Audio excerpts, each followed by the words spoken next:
My name is Dr. Kevin Pecca. I wanted to make a podcast that exposes people to the true miracles of life and health. All the guests on this show have been specially picked because they bring something positive to the world. They have some of the most amazing and inspiring life stories. These people have a passion for living, healing, and leaving the world better than they found it.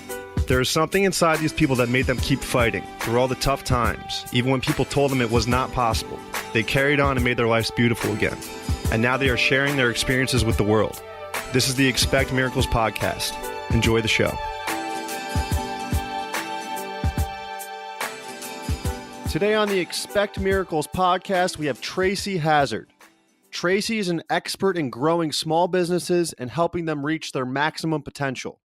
She is known as the product fixer at Hazz Designs and is responsible for over 250 retail products that you see on the shelf every day. Tracy co-hosts 2 podcasts available on iTunes, the WTFFF 3D Printing Podcast and the Daily 3D Start Point for entrepreneurs, designers, and educators to scale the learning curve on the next industrial revolution. Tracy is also an expert in networking and connecting people. She is an amazing person, and it's always a great time sitting down and having a conversation with her. Please welcome Tracy Hazzard. Tracy, how are you today? I'm good. Excited to talk to you. It's been too long. It's been a very long time, yeah. And I'm just so thankful to have found you guys because you guys make this podcast happen, and it is one of the best things I've ever done. And you guys do such a great job with not only putting the podcast together, but putting me in connection with people. It's been absolutely amazing. So thank you so much. Oh, you're very welcome. We love to help grow other people's businesses. It's kind of our thing. I mean, you guys do a great job. Whether it's products or podcasts, we're happy to do both. Absolutely. So Tracy, where are you from originally? So I'm actually from sort of your neck of the woods, from the East Coast. I was born in Connecticut. So yeah.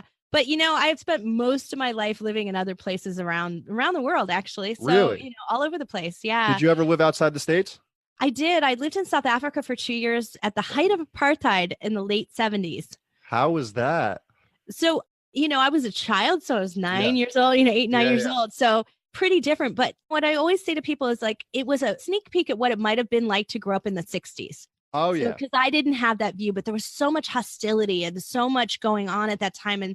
And so much revolution, and there were literal bombings happening. I mean, it was quite volatile, and my parents got us out of there as quickly as they could. My dad was on an assignment, but it was also such a beautiful country with such amazing people. It looks beautiful. And so to me, that was eye-opening, and it gave me a different worldview than most people. And I've appreciated that throughout my life. Yeah. So Tracy, what were you into growing up as a kid? So I honestly thought that I would be the first female president of the United States. Yeah, pretty quickly decided that was not for me. Still a possibility. Yeah, I don't think so. You know what? What I found out really quickly is that it sounds like a really crazy thing to say, but I don't care what other people think of me. Yeah, and that's a great thing, right? Think when you're in politics, you kind of have to care. Yeah. Except if you're Trump. Yeah, maybe. But I think I learned quickly, I wasn't going to care. I still felt I was going to be who I was going to be. And so that's when I decided school politics wasn't for me. Maybe real politics wasn't for me. So that was early on, one of those things. But I always thought I wanted to be a writer. Really? Yeah, I did. I always thought I wanted to write a book and be a writer and the whole things. And the one thing that I still have yet to do is publish my book. I write a column, but that's cool. So you liked writing growing up. And so you and your husband, Tom, have started so many companies and just helped so many other companies start out. Where do you think that passion comes from? It was really Tom from the first time. I mean, for the first time I met him, he always felt like he was, as he has put it, genetically unemployable.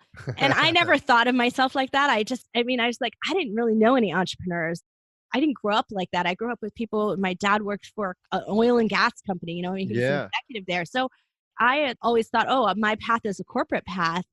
But, quickly what I realized is that there is a certain amount of freedom to being able to create and do what you need to do. And so I was great at that creative part. That's why I went to art school. That's why all of that came out for me. And the creative process was it. But getting stuff to market, then when you have organization and you have structure and you have divisions, and it was just so frustrating to me. Right. And to be in control of something that I liked. And Yeah, so absolutely. that's Yeah. kind of what attracted me to it. So when Tom came with one of the very first inventions back in the late Which 90s, was what? it was a stylus pen for handheld computers for Palm Pilots. Oh, wow. Yeah. And so when he came up with that one, which was my idea, like I didn't want to have a stylus and a pen, but he invented it. So and this is kind of our ongoing thing is like, I'm like, this is a problem. Figure out a solution. And he figures out a Figure it solution. out, Tom. Yeah, and it's brilliant. And then I go, you know what? We need to have a company that makes that. And so Yeah. that's kind of how these things have started for us. It's like, that's pretty brilliant. We need to do that.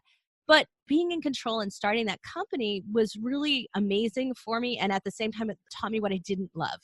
And so you kind of got both sides of it because it's really hard to start a business in a company. Absolutely. Yeah. Especially at that time. I mean, I was in my late 20s. So it was not, Yeah. not a lot of experience to draw on. Absolutely. And it was both your first companies you guys started, right?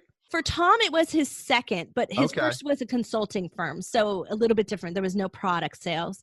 So for Tom, it was his second. So a lot of learning on the fly then. Yeah, really, a Yeah. lot of it.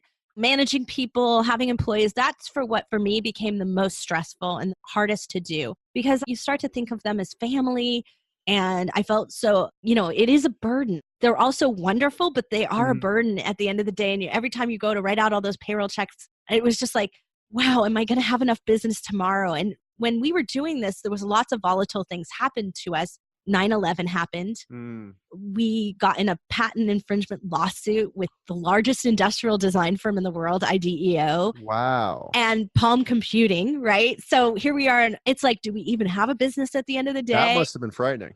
It was scary. It was one of those things where I always say that I went home after I found out that they were infringing on us and cried for like 12 hours and then said, what else are we going to do? And you get up and you put on your big girl pants and you go figure out what you're going to do, right? Yeah. And what we did was really crazy, actually. So this story, what really happened, has become a case study in a course on IP, intellectual property, and entrepreneurship at Harvard Business Review. Wow. So what happened here?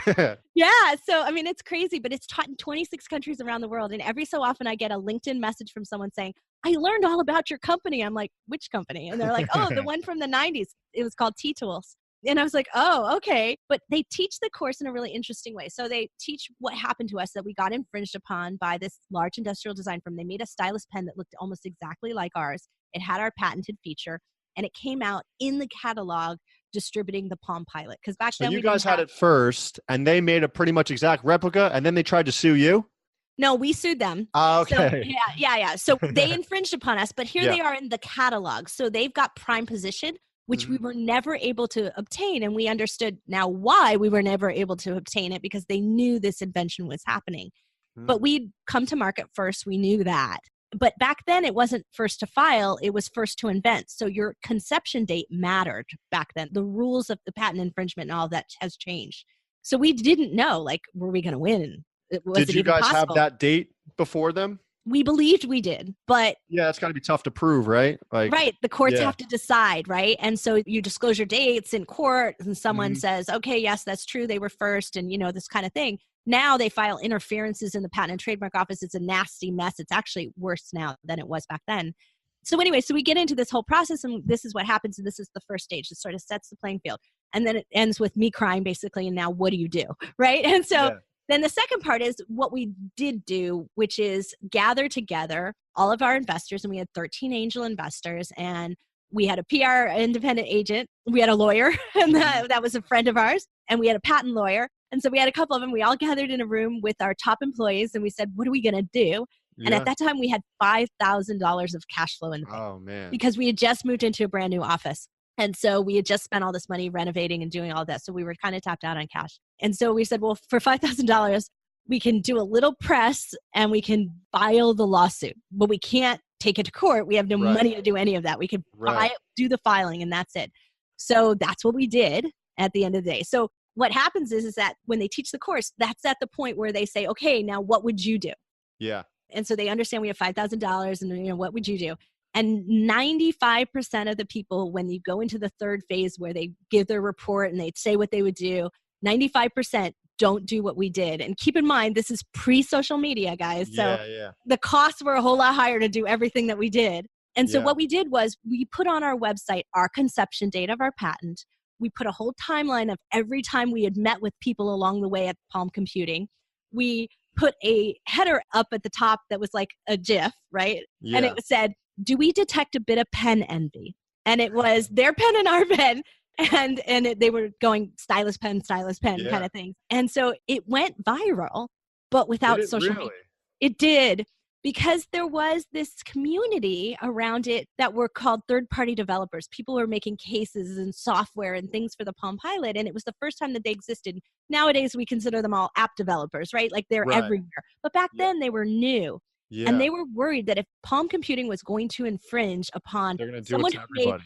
a hard good, imagine how easy Yeah. it would be to steal a piece of code, right? A whole lot Right. cheaper and easier. Yeah. So they were afraid. And Yeah. so they started sharing our message, and like everyone was sharing the website. Our website crashed a few times. Like it was that. Wow. That's amazing. Yeah. And we got picked up by a San Jose Mercury News and Fortune Small Business. And Wow. so they wrote up this sort of David versus Goliath articles that just were amazing covers, amazing stories. And then it hit home because Palm Computing was about to go public. Uh-huh. And so they were trying to become a public company, and they didn't want the publicity, the bad publicity. And so they made IDEO settle because there was a indemnification clause in their contract with IDEO. And we couldn't have known that. Like that was just like a gift. Yeah. We were lucky, right? Yeah. And so in a sense, we got very lucky, but it forced a settlement and came away with our patent in hand and our business still Beautiful. intact. But it That's was very never quite impressive. the same though, because it taps out your energy and it, Oh, yeah, Yeah. definitely. So after that was over, what happens after that? well, unfortunately, right after that, that's when 9/11 happened. But we had Okay. already been diversifying our business. So we were lucky. We learned very early on. I think we made some really smart choices in our entrepreneurship venture. First off, we didn't think of ourselves as entrepreneurs. We Mhm. thought of ourselves as business owners. Yeah. And I think that that mindset made a little bit of a shift. It didn't feel Yeah. as risky, right? It felt Mhm. more, we were building something established. So the dot-com bubble bursts and 9/11 happens, but we had managed to diversify our business and stabilize some things. But at the end of the day, what we did was by having done that patent infringement suit and having established and created that core value, we were able to take that intellectual property and sell it off. So we were Oh, able to absolutely. license that and sell it. Yeah. And so at the end of the day, our company had value, even if we didn't have sales. Our product had value. And that's where we've taken that through and translated that into everything we do for our clients and what we've done in Yeah. our own businesses. Well, that bad thing that happened to you guys was almost like a huge free marketing thing that worked out in your was. favor. Yeah. So it took a little It spin did. on it, and that's amazing. Yeah. So Tracy, a lot of people are starting new businesses and branding and patents. And what do you think it takes to get the idea from your head down onto paper and just to start making it happen? What's that process like? So I want you guys to make less products. I want you to make less things. I want you to find out if your thing matters to a community. Thing. Yeah. Thing, idea, whatever it is, right? Yeah. Okay. So today's world, here I am, a person who's designed hundreds of products, right? But what matters more is if the product will sell, if the idea will sell, if people will show up to your business, if they'll show up to your events. So Mhm. it doesn't matter whether you're building a personal coaching business brand, you're building a practice like yours, Yeah. chiropractic practice. If people don't show up and don't come in the door, right? Yeah. You don't have a business. Right. So we have to make sure that people want to transact with us. And then does that idea, what differentiates us, have value? Mhm. So I guess a good question is, how do you add value to your product? Well, and that's the thing is we can't add value. I Yeah. mean, we invent this, we have Right. this, but we have to test whether or not it has perceived value. So does the market think it has value? It doesn't matter what I think about it. I, of Right. course, believe in my idea. I can tell you I've met thousands of inventors who thinks they have the next best thing on earth, right? Absolutely. Yeah. And they make no money. So Right. my statistics scare people. Yeah. 7 out of 10 consumer products fail. Wow. 14 out of 15 fail on Home Shopping Network. That's Wow. really scary statistic. Yes. And less than 2% of patents make their inventors any money. And keep in mind that companies like Apple are still built into that statistic. So less than 2% includes Apple, who's made $1 trillion, right? Wow. Yeah. So those are some pretty frightening statistics if you are trying to start a new brand or anything like that, right? Right, it is. So business fails. There's like 70, 80% business failures in the first Right. 3 years. And like those numbers are all there. And what I have found over time, and I've done a study of the market because I write a column, so I'm constantly studying the stats and the data. And what I learned was that it is product market fit. So idea market fit, what you're selling, it doesn't matter what that is. It doesn't have to be a physical pen. It can be Yeah. your services, right? That's Right. the product. But product market fit accounts for 56% of failure. It's not lack of funds, bad team. It's not all those typical things we think about. It's that we're trying to sell the wrong thing to the right market. So we may have a great market, but we're selling them the wrong thing. They don't want what Right. we have. It's not valuable to them. Or we have the right thing, but we don't know who that market is, how to find them, or it's too expensive to teach Mhm. them. And so that fit is the biggest problem. So if we can get our market right. Do you have an example of a couple of those where it's like the right product, wrong market and stuff like that? Yeah, I mean, there's tons of them over the years, but I think that what it really is thinking about it this way. If you already know who your market is, if you know that you attract on this podcast people who Mhm. expect miracles, people who Right. want better health and wellness and want to believe that these things can happen in their Mhm. life, right? I see what you're So, saying. so Okay. what would you make for them? What would they want in their lives? That's a whole Right. lot easier to do than it is to say, wow, I have this amazing pen and I'm just going to sell it to this group. Right. It's not going to track. And that's really where it gets to. It's not that the products aren't amazing. It's not that they were a miss. It's just that there was a mismatch here and it Right. costs too much money or takes too much time. And then somebody else comes into the marketplace with something Right. better Yeah. fit, spends more money. So we see that a lot nowadays. And it's not just in products, it's in services all the time. Yeah. So how do you find the niche of what you're trying to market and how do you put it there and everything like that? So that's the new branding game, if you want to call it that, right? The new Mhm. branding game is to start to have an ability to have direct conversations. Mhm. So can I build a community where I can talk to them? Mhm. And or can I tap into a community that's already known? That's why we have a huge group of people selling on Amazon and eBay and places like that, right? Because those shoppers already exist. We don't have to Right. attract shoppers. They're already there. They're They're buying there. stuff. Yeah. So now all we have to do is get their attention for our thing because they're Mhm. there to shop, right? So a Yeah. little less work, right? And so we don't have to attract everyone completely. And that's really where entrepreneurs fail so often, I think, in that they build everything instead of Right. let's test out here on Amazon, on eBay, or Mhm. on YouTube or on Yeah. iTunes, right? It doesn't matter. Let me test where audience already exists and see if people want to listen to me, want to Right. hear what I have to say. That's track Yeah. one. Now that I have a group that wants to hear what I have to say, Right. now let me understand more about them. Why do they like me? What do Mhm. they think? What value do I add to them? And then how can I invent and intentionally invent or design something or find a right product or find a right service to help give them even more of what they want, what they already Right. like? That's a whole lot easier. Yeah. Do you think it takes a little bit to find your audience? And because I think it's important, a lot of doors can close for you right away and you're just getting started. And that could be very discouraging. But if you just keep cranking out the content, if it's a podcast or something, I mean, I don't think anybody was listening in the beginning when I started doing this, but you just keep it going because you like doing it. And eventually you find that market.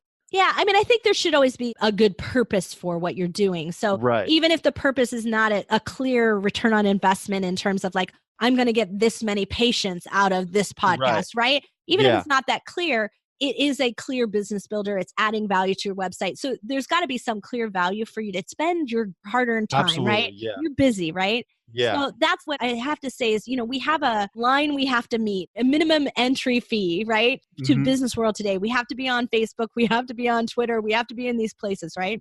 Right. And we got to give it the best content possible that is the best us Yeah. and where we can be ourselves. And if we can find a method by which we do that, whether it's podcasting, doing videos, writing blogs, it doesn't really matter nowadays as long as it's authentically you. I recommend all formats, of course, because they Yeah. give you ultimate power. But doing that where you can have your voice be heard by the people who want to hear it is Yeah. really the valuable connection. Because once you find those people, you're like, they want this from you. They want that from you. Right. I didn't realize early on that I thought, oh, I'm a designer. I design products for people. I can build podcasts for people. I'm a how-to girl. That's what I think. I know the how to do anything. Yeah. But I didn't realize people just wanted my straight advice. And I was like, Right. it took me a year of people saying, will you coach me or will you mentor me?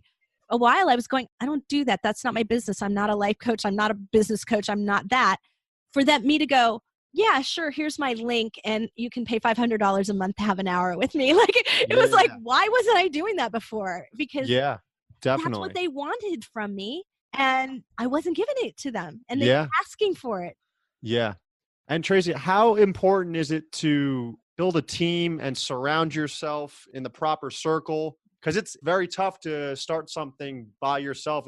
Even if it's your own product, but I think it's very beneficial to start a team and be supported in that way. Yeah, a team is so critical. A team is so critical to everything that you do. And sometimes it's a service, right? You're buying a service business or you're buying them to do a done-for-you system. It can be any one of those things. But what it really needs to be is that giving you the opportunity to be brilliantly you.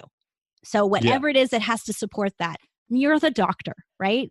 If you weren't in the patient rooms, having the direct, helping them, improving them, fixing them, right? If you can't do that because you're spending time doing insurance paperwork, then delegation, that's a huge mistake and a huge miss. And running a practice is a lot clearer because lots of people have done it. So you have a clearer path of you understand I need someone to handle insurance. I need someone to handle my appointments and my phones. And, you understand that.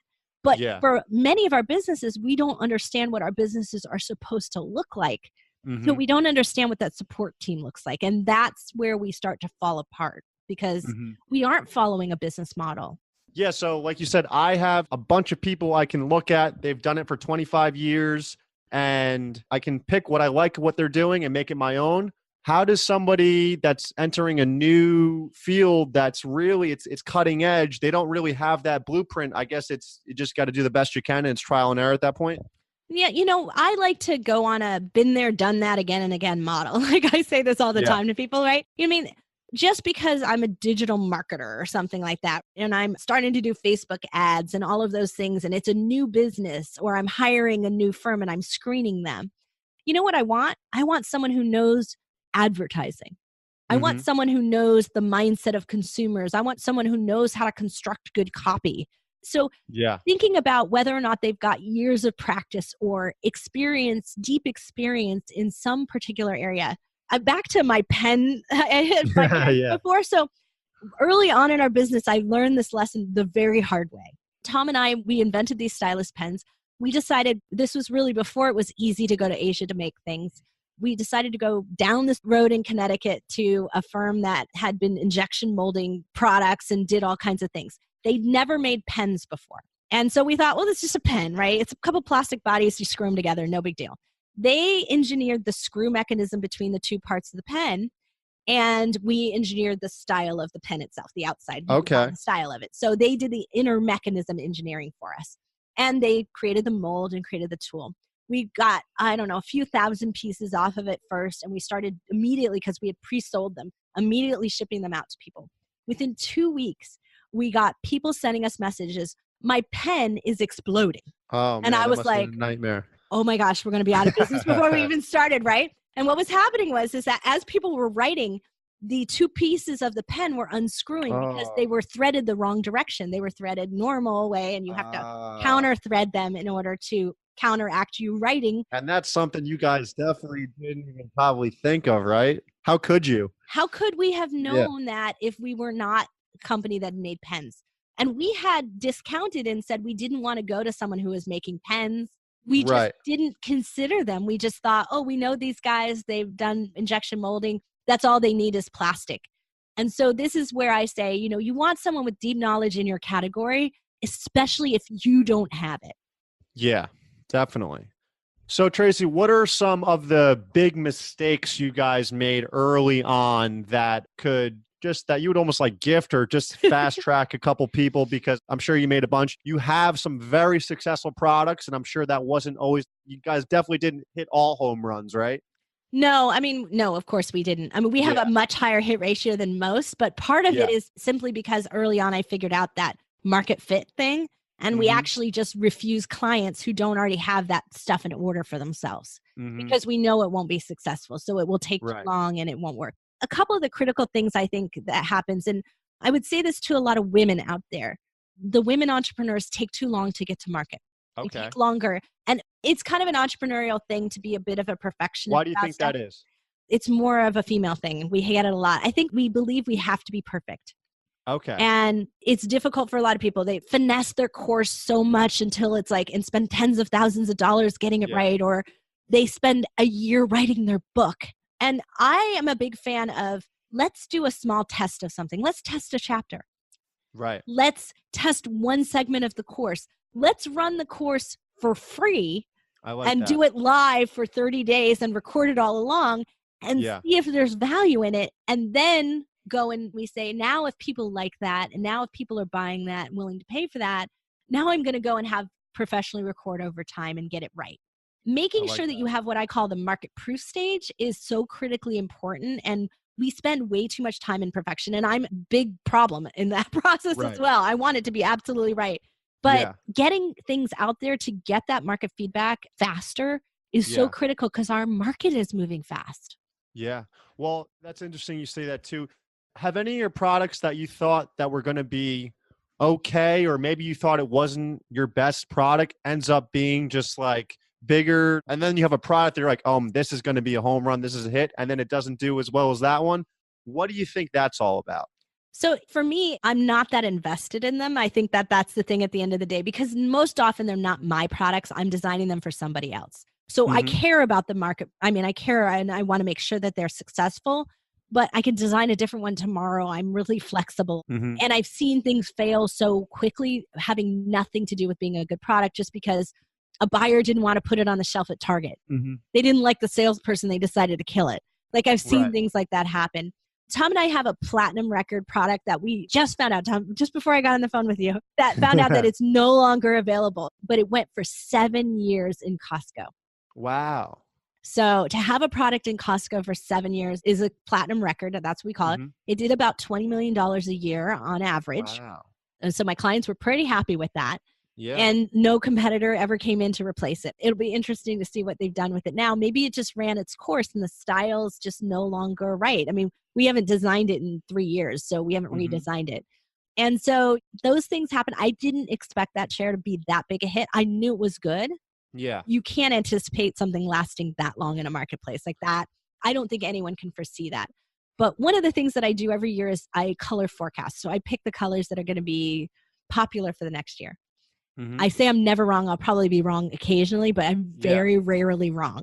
It's because buying doesn't change. Consumer habits don't change. What people want in life, what they can see and what they value, that doesn't change over time. And so it's just a matter of, did I embody it this time? And did I get that right? Let me ask them.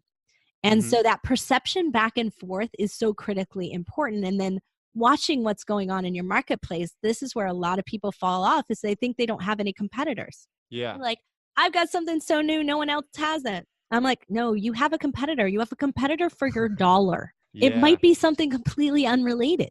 How do you make those adjustments when somebody comes out with something similar to you? You still have a good product, but these people are right in your tail, or they might even have something a little bit better of a feature.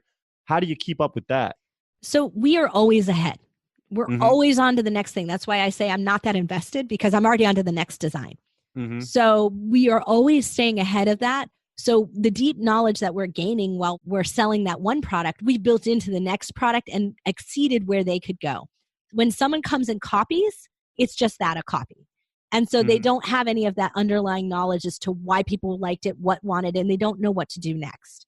So we're always up on top of that. And so that's how we like round out value for people. And we give them full programs, full lines, full brands, because it matters at the end of the day that you provide more than just one thing. Yeah.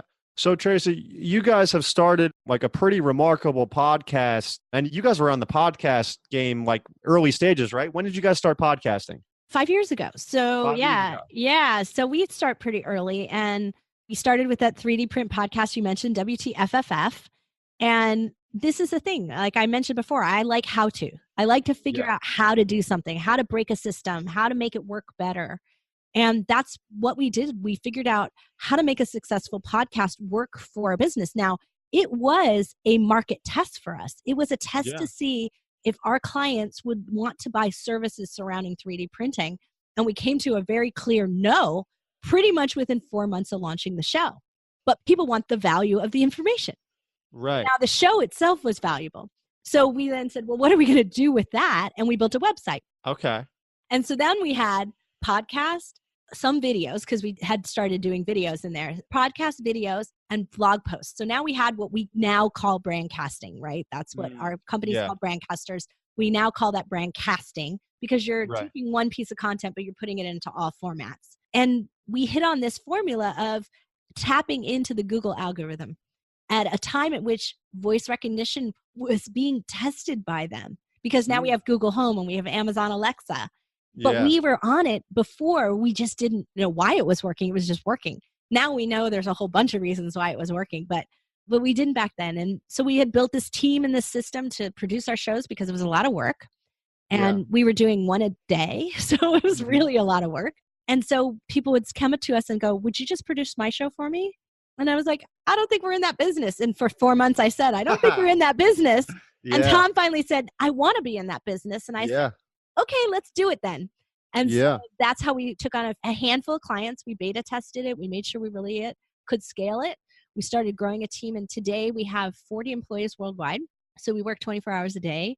And not me personally, my team works 24 hours a day, which helps us produce enough content. And last time I checked, we had 150 shows that we helped produce or on our platform. And I don't know, I think our high was 350 episodes or something in a given month that we produced. That's amazing. Yeah. Tracy, how do you view social media and how vital do you think it is to grow a business? Because a lot of people have a negative connotation about it. I think it all depends on how you use it. And if you let it work for you and you put your brand in the proper place, there's nothing better. Yeah. How do you feel about all that? So this is the thing. It's a hot button, right? So I don't love Twitter. I'm not a 140 character kind of person, right? And I know they increased it to 280, but I'm still not there, right? Yeah. I'm a long tail post person, right? Yeah. And so it's just not for me. It's never been for me. But I have to be on Twitter because of Inc. My Inc. column requires us to tweet out all of our articles as part of the platform. So I have a Twitter handle and I get trolled there all the time when I write articles. I write controversial articles I don't think they're controversial, but people think they are. When I write about artificial intelligence or AR or VR, virtual reality, stuff like that. Yeah. So it hits people's hot buttons about job losses and all kinds of stuff like that. And, fine, but I'm not in it for the conversation. So I don't participate in the conversation there. I participate where I'm really comfortable. I'm really comfortable on LinkedIn and Facebook, and I know I can have a conversation there. So as long as you're going to participate yourself, like I'm not a fan of hiring a firm and letting them do all the posting. There's a certain amount of posting you need. Like I want my episodes to go out and I want people to know they're there. Right. But when I want to say something, I want to say something. And so I don't allow that happen in my process. And I think it has served me well. I have a much smaller community than most influencers, but my community has been with me for a long time. They're active and engaged. I ran a webinar this past couple of weeks. I ran a series of 3 to help people plan their content for next year. I had over 100 people sign up and 50 people showed up at the busy holiday season. That's amazing. And everyone was like, oh, don't you want hundreds of people? I'm like, no, I got 50 people and I got 30 plus minutes of questions from them. Yeah.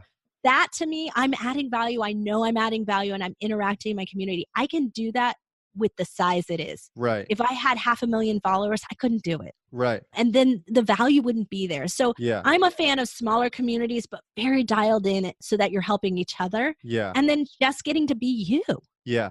I think it's huge that you do have the interaction in your own account because I think people appreciate that more knowing that it's you and they get more in touch with it because you do follow other accounts and it's not that person. And it's still fun to follow, but it's like, I really wish that it was this person in their live account so I don't know, you get more of a personal thing with it. Yeah. Here's an example of how well my community knows me, mostly because of the podcast, but my 3D print community knows me really, really well. And we have a Facebook page called 3D Start Point. And I have a company that manages some of the postings on there because of the website, because I have a fully managed website over there. And so Tom and I have come out and spoken. My family was in Newtown, Connecticut. So they were, the shootings that happened with the children there, and 3D printed guns were emerging on the marketplace. And we felt we had to come forward and say something. And we did it again because my sister was at Route 91. So she was one of the people shot at. She survived, traumatized. But we feel we had to say something. And bump stocks are in the news again because they just got banned. And 3D printed bump stocks were being offered on the marketplace everywhere. Really? So Tom and I came out and we said, look, we're not making a political message, but we want you to be aware these things are probably not designed safely. So that's number one thing you shouldn't be doing. But I, as a designer, I question whether or not you should design something that can do harm. Is that a good idea? Right. And so that's the way we approached the episode. We did not approach it from a ban guns, like take guns away or anything. But a post appeared on our Facebook page that was like clickbaity, saying something about guns. And my community started private messaging us and commenting within this post saying, Tom and Tracy must have been hacked. They couldn't have possibly posted this. No way they would post that. They knew our voice. And when I saw it, I flipped out and I fired the firm, right? Because I was like, you didn't even take the time to listen to any of our episodes. That's what this shows. Our audience knows more than you do about what we do. That's not okay. And I fired them. And so that's where you really can do harm to your brand and your business. And it's better not to post than it is to post something that it goes against who you are and what you think. Absolutely. That's amazing. So Tracy, what are you guys up to now? Do you have anything in the works? We've just been debating like our sort of New Year plan for the next year. And we think these things through every year. I mean, that's kind of part of our process. Tom and I both believe hope is not a plan. You got to have one. And so we think these things through, and we're actually considering shutting down our design business altogether in the next year and focusing completely on brandcasters. Really? Yeah. And this year we've already scaled back a lot. So I've only taken a few clients that I thought were fun, like just to keep it creative and have fun. But I think that we're at a stage where our business is getting so big that we want to grow it faster. Absolutely. And so in order to pour fuel into it, we've got to be all in a different way than we've been already. Yeah. So that's what I see on the forefront for us. I see brandcasters and podetize. Can you just go into that real quick? Because I have so many people that say they want to start a podcast. They have absolutely no idea what to do. I try to coach them a little bit on what to do, but you guys are really the pros at it, and you make it so easy where literally all I have to do is press the record button, send it to you guys, and it's done. So what is your advice on podcasting and how to get that going? Yeah. So, I mean, I think there's two sides to it. So there's people like you who you've got a great business and you're busy and you just need to push the record button and all of that. And you've got others who are in these sort of startup tester businesses and they don't know what they're doing. And maybe they don't know if they've got the right audience. Do they have the right show? They need some strategy and coaching help. They also really don't have the funds to be able to pay someone to produce it for you. So they're in what I call the DIY model, do it yourself. And so we have actually services for both of them. And it is the DIY one that we're growing next year to really help those people who want to start a podcast but don't know what to do, but really don't have the money to let somebody just do it for them. Yeah. So Brandcasters is there for those who believe that I'm going to pay some money to save time. Yeah. And I still think we're not that expensive. I think we're pretty reasonable for what we do. But that's the idea of the model of what we do there. And we're just going to take care of all that tech and all the hard part. But on the DIY side, we don't want you to have to deal with some of the tech. So we try to take it out of there. So we actually created this way where you could, if let's say you've got a great live stream and you've done tons of live streams and you just want to take that and turn it into a podcast. Right. And you don't really care about that highly produced, edited podcast side of it. You just want to put what they call bumpers, intros and outros onto your audio track, strip off your audio, put that on there and produce it into a podcast. We've got an automated system to do it now, and it's just come out this month. And so we're moving into more services like that. We have a full course. It's actually free for anyone who hosts with us. We've always had it there, just people didn't take advantage of it. Yeah. Because it's a lot of work to launch a podcast. Yeah. So you got to put some time and energy in. Yeah. But we have it there. It's the exact same things we do for our clients. We've given out in a course for free. Next year, the book will come out to support that. And Tom and I invented a new microphone for next year. Did you? Yeah, so you don't have to have a cable. I like that. You don't have to hook to your computer. Well, you do if you want to do video. But right. So cordless mic. Cordless mic that records for you. So you can do field interviews. Ooh, that's really cool. One of the best things you guys do too is you produce the podcast, but you also transcribe the entire episode into a blog post. I think that helps my podcasts reach a lot more people because some people just do like to look at the blog post And that's not my thing at all. Like, you guys take care of that. I'm not interested in typing all that out. And you guys do a phenomenal job. So you're hitting every avenue.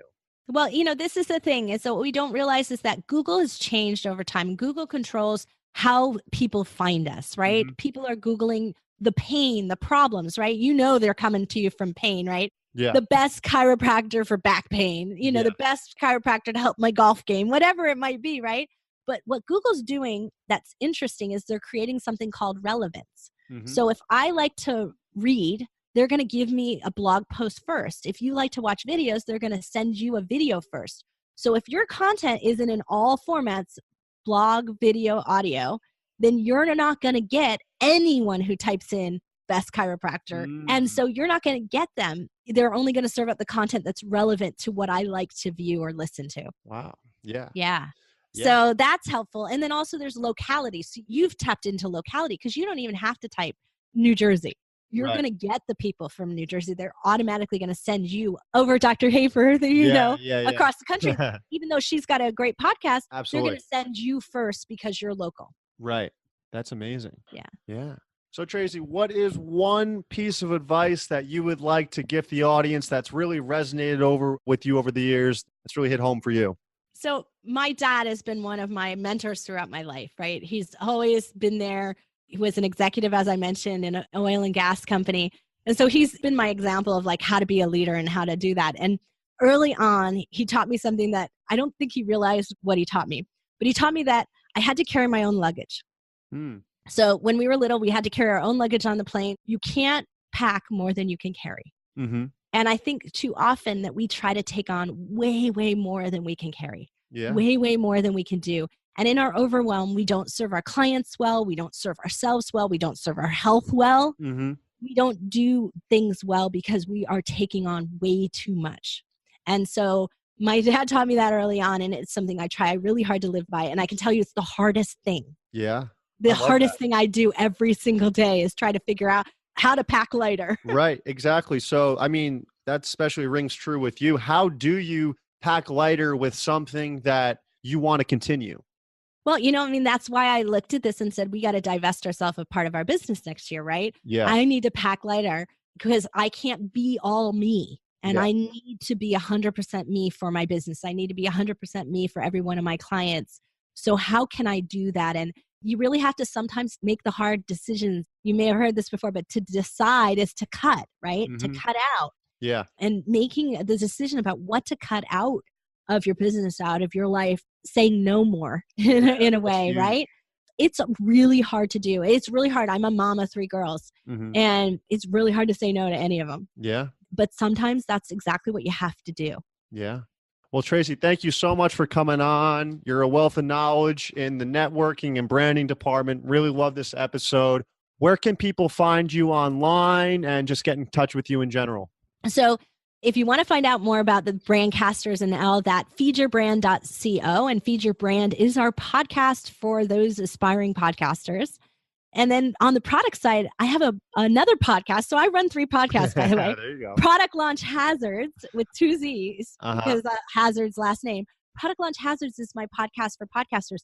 And that is going to stick around next year because I have 20 experts in all areas of product launching there to service people. So Beautiful. I created a community that can help you, whether I'm there or not. Beautiful. Yeah. All right, Tracy. Well, thank you so much. And I will talk to you soon.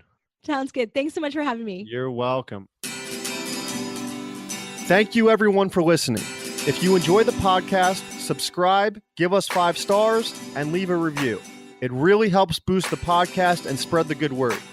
My chiropractic practice is located in West Orange, New Jersey at Montclair Upper Cervical Chiropractic. You can also find us on Facebook at Montclair Upper Cervical Chiropractic. All of my information is on my website at drkevinpecca.com, drkevinpecca.com. You can subscribe to my YouTube channel at Dr. Kevin Pecca for podcast episodes, patient testimonials, and educational videos.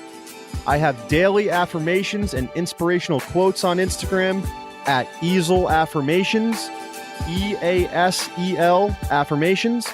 And if you have any questions, feel free to email me at drkevinpecca@gmail.com, drkevinpecca@gmail.com.